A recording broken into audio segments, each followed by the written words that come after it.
Retour en studio, cette fois-ci avec les confrères journalistes. Pour l'instant, seul Adam Adjronou, le directeur de publication du journal Vision d'Afrique, est avec nous. On espère que d'ici la fin, Germain sera au plateau. Eh bien, nous parlerons de la sortie médiatique de Kaboa, Abbas Kaboa, qui a fait une sortie médiatique hier.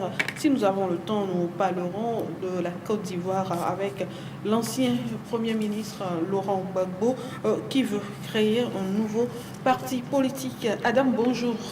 Bonjour Anita, bonjour téléspectateurs et téléspectatrices de la télévision U47. Alors, la nuit elle a été un peu longue avec l'apparition de votre journal Vision d'Afrique qui est dans les kiosques au prix de 250 francs seulement depuis ce matin. Oui, c'est monnaie courante. Vous savez, lorsqu'on est sous presse, c'est pas toujours facile. Et on finit pratiquement le matin, le petit matin de ce jour. Mais il n'empêche quand même qu'on soit toujours dans les studios pour informer les téléspectateurs, les téléspectatrices sur le contenu de ce que nous avions pu relayer à cet environnement-là. Je rappelle que vous étiez également à la conférence de presse de Abbas Kaboa hier et le sujet même fait partie de vos sujets phares de cette parution. Mais avant de parler de cela, nous allons suivre un extrait de la déclaration de Abbas Kaboa hier. Abbas Kaboa qui a parlé de la concertation nationale, la CNAP, et qui estime que les acteurs politiques commencent par se faire confiance puisqu'il y a eu un dialogue sans médiateur, sans personne qui soit venue de l'extérieur, mais entre eux, acteurs politiques togolais uniquement, et ça a donné quelque chose. Si la régie le permet, nous allons suivre un extrait de cette déclaration de Abbas Kaboa. Il faut qu'on arrive à se faire confiance. On a démarré ça avec la CNAP. Pour la première fois, on a parlé 6 mois, sans facilitateur, sans médiateur, sans modérateur. Mais 21 partis politiques, 16, je dis bien, 16 sont allés jusqu'au terme des travaux. Mais c'est positif pour le Togo. Nous avons dit qu'il nous faut une CENI technique avec des observateurs politiques. Pendant que l'ANC proposait une CENI toujours politique 8-8, UNIR proposait dans ce cas aussi une CENI politique, puisque c'est ce que l'ANC propose. Eux, ils proposent une CENI technique 7-7, société civile et administration, etc., etc. Finalement, c'est des responsables qui sont réunis. La proposition de unir est passée. Mais la nouveauté, c'est que les prochains membres de la CENI, eux tous, seront élus par l'Assemblée nationale. Oui, seront élus par l'Assemblée nationale. Alors, le problème s'est posé, parce que même moi, je suis minoritaire à l'Assemblée. Si j'ai un candidat, quelles sont ses chances de passer? Ils nous ont dit non. Pour l'opposition, il y a 7 sièges.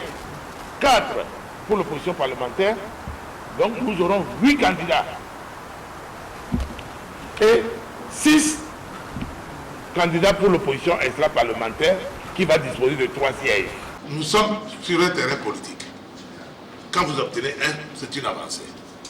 Je ne sais pas pourquoi certains ont choisi de vite sortir pour dire des bêtises alors que leur proposition était prise en compte. Je ne comprends pas jusqu'à présent. Quand vous dites que les gens vous ont amené pour vous tromper, pourquoi vous êtes allé?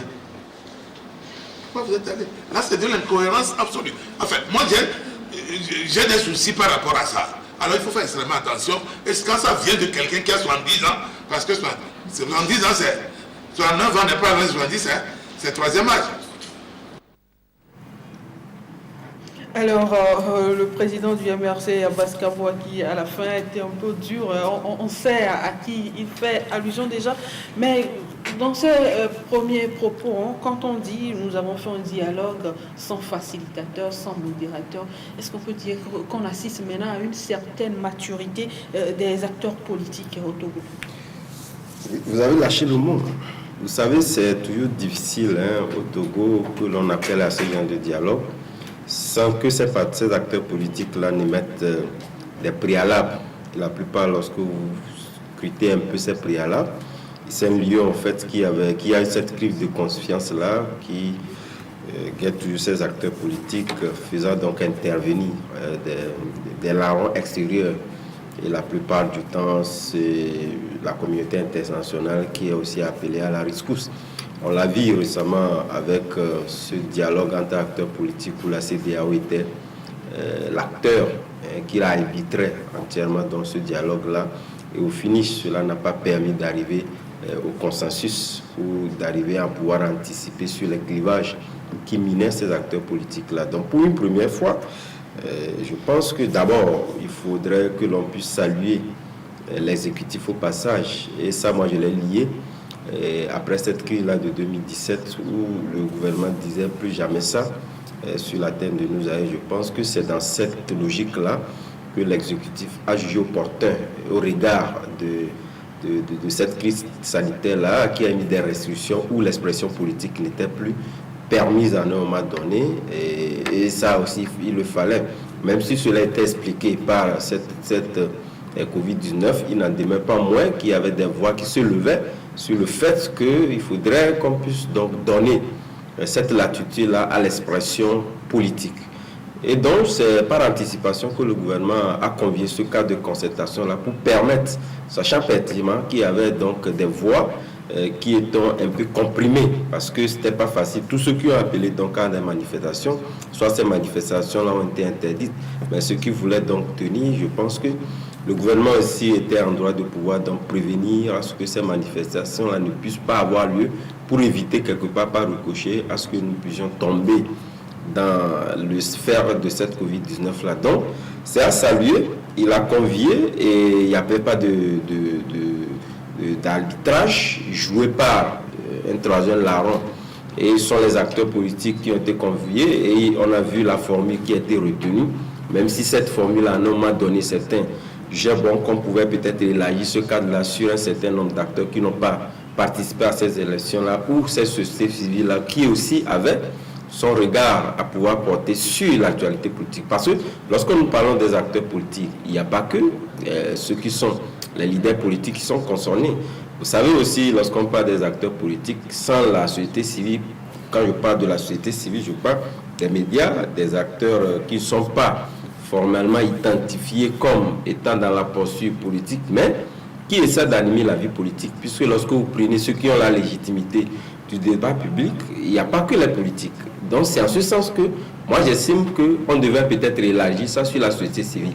Mais la formule retenue pour convier ces acteurs politiques-là, à mon avis, était la meilleure formule parce qu'un parti politique est d'abord créé pour conquérir, pour d'abord aller aux élections et conquérir donc le pouvoir. Si vous créez un parti politique et que vous ne participez pas aux élections présidentielles, je pense que il y a des partis qui sont créés depuis leur création. Qui n'ont jamais participé. Oui, c'est en ce sens que, si je prête le mot à Baskabois, qui estimait que ce sont des plaisantins, ou pas, ce sont des gens qui ont créé des partis cette partie dans la deuxième partie où on faisait des propositions. Tout à fait. Donc je pense que cette confiance-là a commencé par naître. C'est difficile. L'essentiel est de pouvoir accepter de rester sous la table. Mais l'autre aspect est de pouvoir donc se convenir sur les points qui sont des points de désaccord, les points d'accord, il y en a toujours eu, mais l'essentiel est que chacun puisse pouvoir s'exprimer. Ils sont sur un terrain politique. Quand vous obtenez un, il faut le prendre et continuer par demander. À la fin de son intervention, il faisait allusion à ceux-là qui ont participé aux travaux et après se sont retirés. Ne pas y aller du tout, Adam, est-ce la bonne solution? Pas du tout, il n'a pas fait d'allusion, c'est parce que vous n'y étiez pas, il était clair en citant donc l'ANC. Nous avons suivi, oui. Voilà, il a cité l'ANC et a expliqué le pourquoi d'autres acteurs n'avaient pas jugé lorsque nous ne prenions pas dans la DMK, qui lui, lorsque le formulaire lui était entendu, il a fait exprimer un certain nombre de positions qui ne lui ont pas permis par exemple de participer à ces élections-là. Justement, refuser d'y participer totalement, est-ce la meilleure solution? il est très on dit difficile. souvent chez nous, quand on t'appelle, il faut aller entendre. Oui, oui. Il est très difficile qu'à l'entame de pouvoir donc faire des anticipations et envisager sur l'issue de ce dialogue-là. Et je pense que c'est la fin, hein, les conclusions, le relevé de conclusion de ces pourparlers-là ont amené ceux qui avaient boycotté à l'entame, faisant prévaloir donc des préalables qui auront donc leurs yeux pour pleurer. Puisque ce qu'ils estimaient pouvoir réclamer, puisque le cadre, avant de son annonce, il était dit que c'était pour discuter des questions allant dans le cadre de l'organisation des élections régionales à venir. Mais on a vu que le cadre a été donc élargi sur d'autres aspects de la vie politique en général du Togo. Et donc cette préoccupation pouvait être évoquée à ces assises-là. Donc j'estime qu'aujourd'hui, tirant les leçons de cette non-participation à ces élections-là, ils auront quand même des remords. Parce que cette question pouvait être posée si même à l'entame, ils estimaient, puisque moi je pense que c'est en réalité ce qu'on peut quand même pouvoir peut-être faire sortir de ces appréhensions liées donc à ces partis politiques-là qui n'ont pas estimé opportun de pouvoir participer à ces élections-là. Parce qu'ils savaient qu'en posant ce problème-là, de toute évidence, la question primordiale qui était donc revenue la plupart du temps dans les discussions du DMK, c'était pour revoir encore leur participation ou carrément leur octroyer encore les élections entre guillemets volées qu'ils estimaient.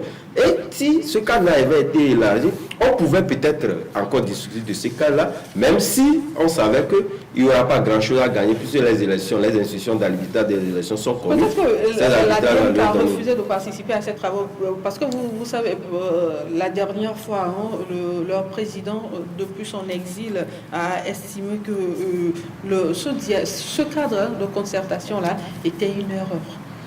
Une erreur? Non, mais aujourd'hui... Dans une sortie qu'il a eu à faire aujourd'hui, un certain temps. Oui, je constate qu'aujourd'hui, lorsqu'ils seront en face de ce relevé de conclusions-là, je pense qu'ils ne seront pas dans cette même logique qu'il y a quelques jours. Parce que de toute évidence, si ces partis politiques-là, puisque le compteur a commencé déjà par s'égrener, nous sommes pratiquement à un an révolu, après les élections présidentielles. Donc je pense que si normalement un parti politique devait tirer des leçons de la participation ou non de la vie politique, je pense que la DMK est revenue pratiquement sur les mêmes proportions que l'ANC dans le temps, en 2015. Mais l'ANC n'avait pas reçu donc gain de cause. C'est la même chose qu'on essaie donc de lire. Donc moi je pense que ce sont des appréhensions pour un peu peut-être aviler ou carrément animer d'une manière négative la vie politique pour se faire entendre, parce que lorsqu'on n'a plus rien à proposer à la population, il est opportun de pouvoir toujours avoir, disons, quelques appréhensions derrière lesquelles on peut donc s'exprimer. Dans cette réclamation, moi je pense que les Togolais, bon... Même lors de sa dernière sortie à Guillaume, depuis son champ de maïs, l'a dit, ils ont gagné. Il faudrait que le chef de l'État actuel passe le pouvoir. Mais entre les deux acteurs qui dirigent le pays formellement, c'est vrai qu'il essaie peut-être d'être le président des réseaux sociaux. C'est comme ça que certains acteurs essaient véritablement de pouvoir donc le caricaturer. Puisque de toute évidence, lorsque vous estimez que vous êtes président de la République, il faut être présent pour exercer le pouvoir. Et là, nous ne voyons pas. Ceux qui prennent les décisions, ceux à qui la population crie aujourd'hui leur ras-de-bol par rapport à la vie chère, c'est le président Fogna Singbe. Ce n'est pas Agbémé Kodjo qu'on ne voit pas, qui n'existe que par les réseaux sociaux. Donc, de toute évidence, les Togolais sont après tout renseignés sur celui qui est leur véritable président et savent à qui adresser leurs doléances. Donc, je pense que c'est une sorte de théâtralisation de l'environnement politique du Togo qui continue par entretenir la DMK. Et les Togolais, pour une fois, ne sont plus dupes et savent là où se trouve leur intérêt. Et donc, savent à quoi s'en tenir. Et donc, comme je le disais, c'est une manière de cosmétiser un peu l'environnement. Et il a le droit parce qu'aujourd'hui, avec le numérique, les contenus numériques, chacun peut avoir la parole. Et je pense que cette parole-là serait la bienvenue. Si tant qu'on veut préserver l'étoffe politique qui réclame aujourd'hui dans le temps, il faudrait naturellement que la DMK puisse revenir disons, sur la voie normale et permettre aux Togolais de dire réellement l'objectivité des choses aux Togolais. Puisque ce dont les Togolais attendent aujourd'hui, ce n'est plus ces élections. La paille de ces élections sont tournées. Nous sommes déjà passés à autre chose. Donc, quelqu'un qui estime être président de la République continue par entretenir ce débat-là, je pense que c'est justement un débat qui n'a pas sa raison d'être. C'est de la figuration, tout simplement. Eh bien, nous continuons toujours avec Abbas Kaboua qui, lui, après le net, après unir le net, Abbas Kaboua, le MRC de Abbas Kaboua aussi, nous a dévoilé les propositions qu'ils ont eu à faire lors de ce dialogue-là. Si la technique le permet, on va suivre un extrait de sa proposition. Je commence par attraper les candidats complaisants qui viennent pour des élections comme présidentielles où c'est juteux parce que le pays finance les candidats. En 2015, c'était 76 millions par candidat. En 2020, c'est 42 millions par candidat. Non, il faut trouver une formule contraignante pour que tous nos amis qui font les 0, là et qui sont devenus des abonnés permanents à cette affaire-là, il faut rembourser. Vous remboursez. Voilà, vous remboursez. Voilà, il faut que les gens apprennent à sortir de leur fainéantise. Nous avons demandé également, puisque c'est un problème très récurrent dans notre pays, qui dépasse même des problèmes politiques, c'est le problème foncier. Il faut obligatoirement trouver une solution au problème foncier au Togo. Et enfin, le dernier point concerne les régionales, les élections régionales.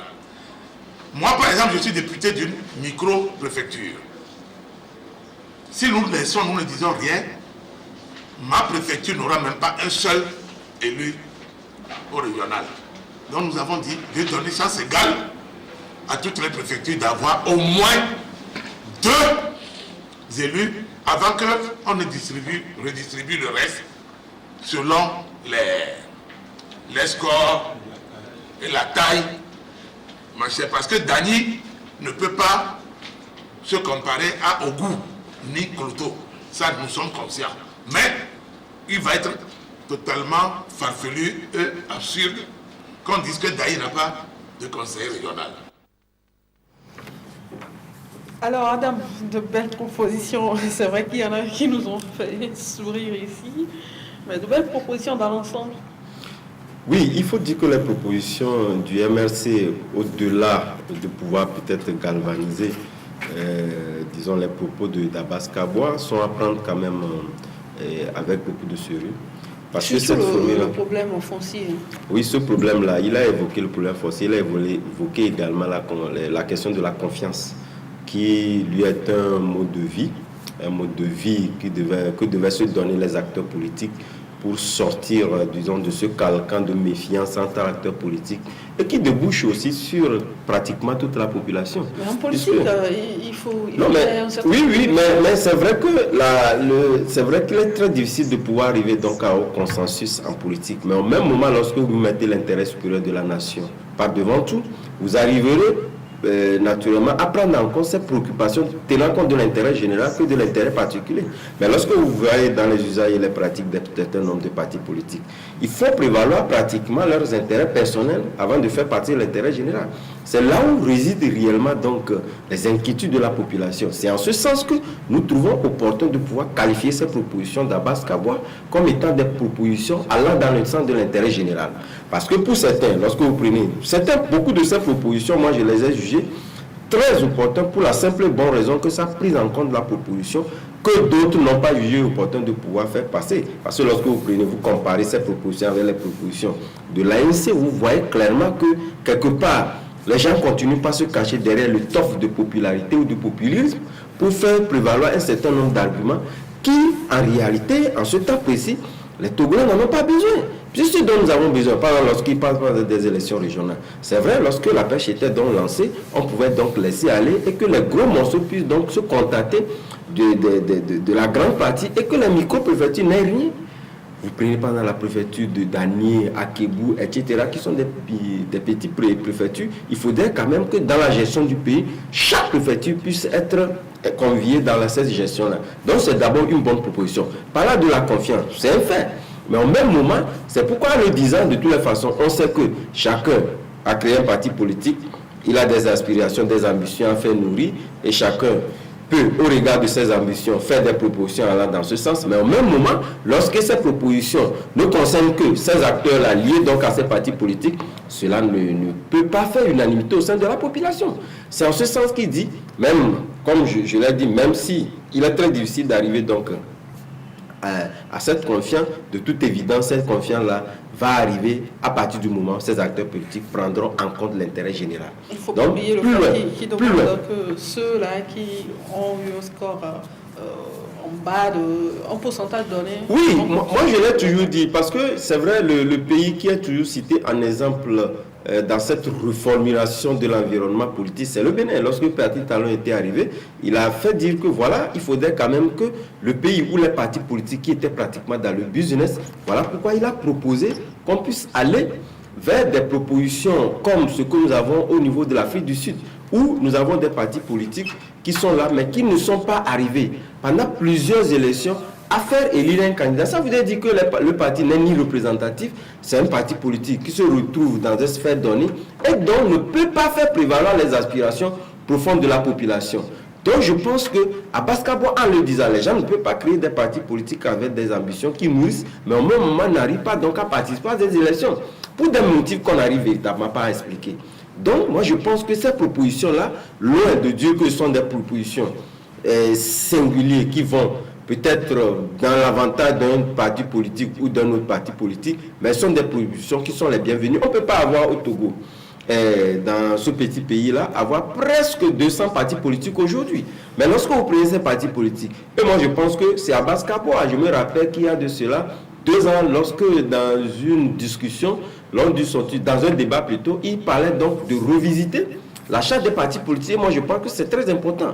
Lorsque vous prenez la charte des partis politiques aujourd'hui, les leaders, il n'y a pas de qualificatif qui leur est assigné, disant que voilà, puisque avant de parler de la vie politique d'un pays, il faut naturellement donc avoir une densité d'esprit, avoir au moins une qualification qui vous permet d'abord de comprendre ce que c'est que la vie politique, ce que c'est que la politique. Puisque nous le disons à tout moment que la politique aujourd'hui est une science. Et cette science-là s'apprend.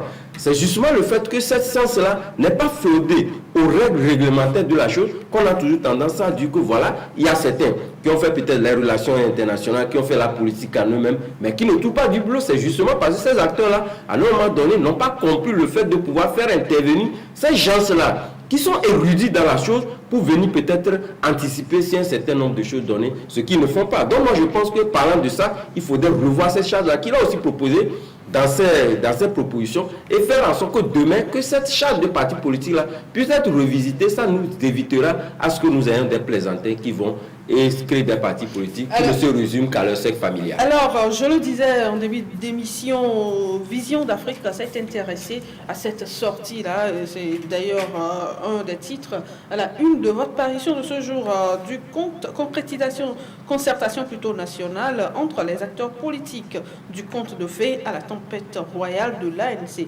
Abbas Kabwa sans langue de bois.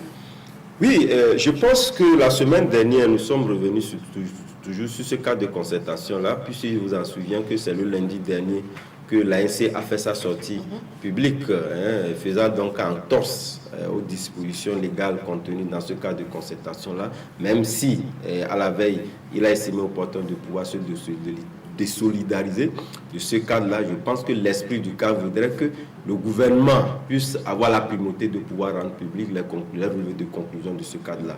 Mais nous l'avons vu, après ce passage de première lecture en Conseil des ministres tenu donc à Kara, le gouvernement a rendu public les relevés de conclusion. C'est en ce sens que vous avez vu que les partis politiques ont commencé par sortir pour donc tenir informer la population sur leur participation de ce cadre de concertation-là et parler un peu des relevés de conclusion qui, pour bon nombre de ces partis politiques-là, ont estimé que ces relevés de conclusion-là étaient de bons relevés de conclusion qui puissent permettre de pouvoir peut-être apaiser l'environnement politique et de permettre de pouvoir peut-être réorganiser aussi bien la vie politique et avoir des passerelles pour une organisation meilleure des élections régionales à venir. Donc sur cet aspect-là, nous avons vu le NET, nous avons vu l'ANC qui a fait une sortie, mais nous avons parlé de BCB entre l'ANC et le ministre Paradoua Boukwesi, où Jean-Pierre Fabre avait dit qu'il n'avait pas dit la vérité. Donc il y avait une sorte de passe d'âme entre les deux acteurs. Donc avec cette sortie du MRC, Abbas Kaboua essaie un peu de départager les deux acteurs. Donc on sait où se trouve désormais la vérité entre ces trois acteurs-là. C'était très important puisque nous autres, c'était la formule retenue et on ne pouvait pas rendre compte à chaque fois de cette participation-là. Il n'y avait pas de conclusion qui était faite. Donc, chacun, c'était une formule que moi j'ai jugée en son temps inefficace pour la simple et bonne raison que certains partis politiques qui avaient estimé qui n'avaient pas trouvé opportun de participer à ces élections-là, ont trouvé la voie libre de pouvoir désinformer la population. Si tel est qu'il y avait donc des conclusions qui étaient donc relevées à chaque fois, à chaque fin de rencontres, je pense que ces partis politiques-là n'auront pas cette latitude-là pour pouvoir donc désinformer la population. C'est la même chose que l'ANC également a fait. Il n'a pas attendu que ces relevés de conclusions soient rendus publics avant qu'il ne fasse sa sortie. C'est en ce sens qu'il a eu l'opportunité de pouvoir peut-être désinformer la population